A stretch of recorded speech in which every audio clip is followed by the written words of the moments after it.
Hello दोस्तों, स्वागत है आप सभी का हमारे यूट्यूब चैनल में। मेल इनफर्टिलिटी यानी कि पुरुष बांझपन पे हम आज बात करेंगे। कभी आपने इस बारे में जिक्र किया है? देखिए, अक्सर क्या है कि जो बहुत सारे दंपत्ति हैं, जो लोग पति पत्नी हैं, उनको संतान सुख नहीं मिल पाता है।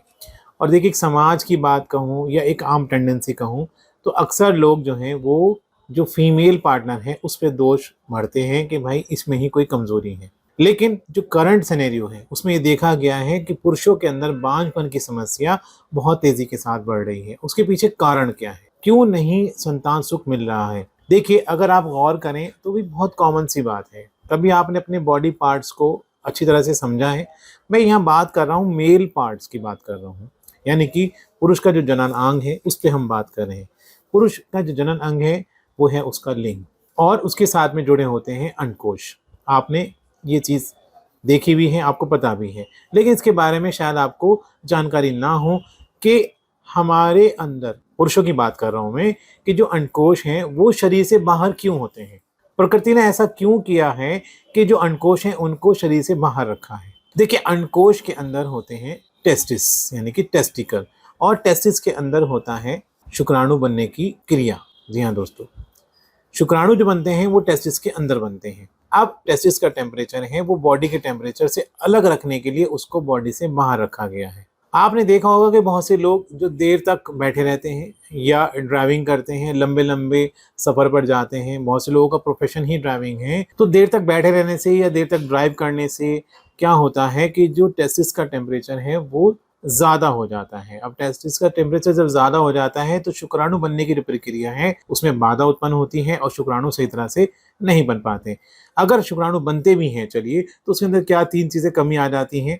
एक तो होता है कि मॉर्फोलॉजी, यानी कि जो शुक्राणु का आकार है वो सही तरह से नहीं होता है। दूसरा, उनकी चलनशीलता वो कम हो जाती है। तीसरा, शुक्राणु की संख्या कम हो जाती है। ये 3 कारण होते हैं मेल फर्टिलिटी को कम करने के, यानी कि एक पुरुष को पुरुष बांझपन में कहलाने के लिए 3 चीजें होती हैं। इलाज क्या है, इस पे हम आते हैं कि इलाज क्या है। तो देखिए, आयुर्वेद के अंदर इलाज है। आयुर्वेद के अंदर इतना खजाना है जड़ी बूटियों का कि यदि आप उनका सही तरह से सेवन करते हैं और अच्छे आयुर्वेदाचार्य से, अच्छे आयुर्वेदिक डॉक्टर से बात करके अपना ट्रीटमेंट करते हैं तो आपकी परेशानी का हल होता है। अब खाली दवाई ही काम नहीं करती है। अब आप कहेंगे दुआ भी काम करती है, दवाई भी काम करती है, दुआ भी काम करती है, और आपका अपना रहन सहन, आपका अपना दिनचर्या, आपका अपना जो जीवन शैली है वो भी काम करती है। आपको अपने अंदर में बदलाव लाने पड़ते हैं, तब जाकर के आपकी परेशानी का हल होता है। अब मैं ज़्यादा देर नहीं करते हुए एक दवा बता रहा हूँ आपको, ये है बीज पुष्टि रस। इस तरह से और भी दवाइयाँ आती हैं। बीज पुष्टि रस की बात करें तो ये पुरुषों में इनफर्टिलिटी को दूर करने के लिए एक अच्छी दवा है। इसके साथ में और दवाएं भी होती हैं जिनका इस्तेमाल किया जाता है। कुछ अंग्रेजी दवाएं भी होती हैं जो इनके साथ ली जाती हैं, तो आपकी जो परेशानी है इनफर्टिलिटी की वो ठीक होने की संभावना बन जाती है।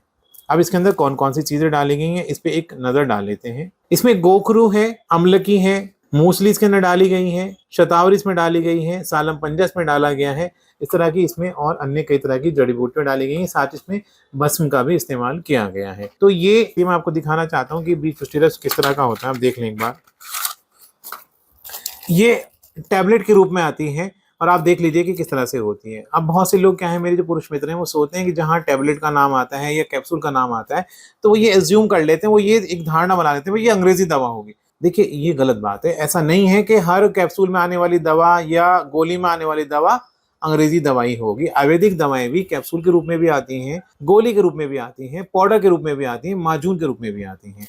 फर्क ये है कि अगर आप गोली के रूप में दवा का इस्तेमाल करते हैं या कैप्सूल के रूप में इस्तेमाल करते हैं तो इसमें आपको खाने में आसानी होती है, आप इसको इजीली खा सकते हैं। अब ये आते हैं, ये पूरा एक पैक आता है, इसके अंदर 30 गोलियां आती हैं। इसमें आपको एक गोली सुबह में, एक गोली शाम में लेनी होती है। सुबह को नाश्ते के बाद, रात को खाना खाने के बाद। यही दवा काफ़ी नहीं है। अगर आपकी परेशानी ज़्यादा है तो आपको फिर और ट्रीटमेंट की ज़रूरत होगी। जैसे कि मैंने वीडियो के शुरू में कहा था कि आयुर्वेदाचार्य से कांटेक्ट करें, अच्छे आयुर्वेदिक डॉक्टर से बात करें, तो आप अपनी परेशानी का हल कर सकते हैं। तो गाइस, अगर आपकी कोई समस्या है, मर्दाना कमज़ोरी से जुड़ी हुई समस्या है, यौन रोग से जुड़ी हुई कोई समस्या है, तो आप मुझसे दिए गए नंबर पर बात कर सकते हैं। तो ये थी हमारी आज की वीडियो जिसमें हमने बात करी मेल इनफर्टिलिटी के बारे में। एक नई वीडियो के साथ, एक नए टॉपिक के साथ फिर मिलेंगे। जब तक के लिए गुड बाय।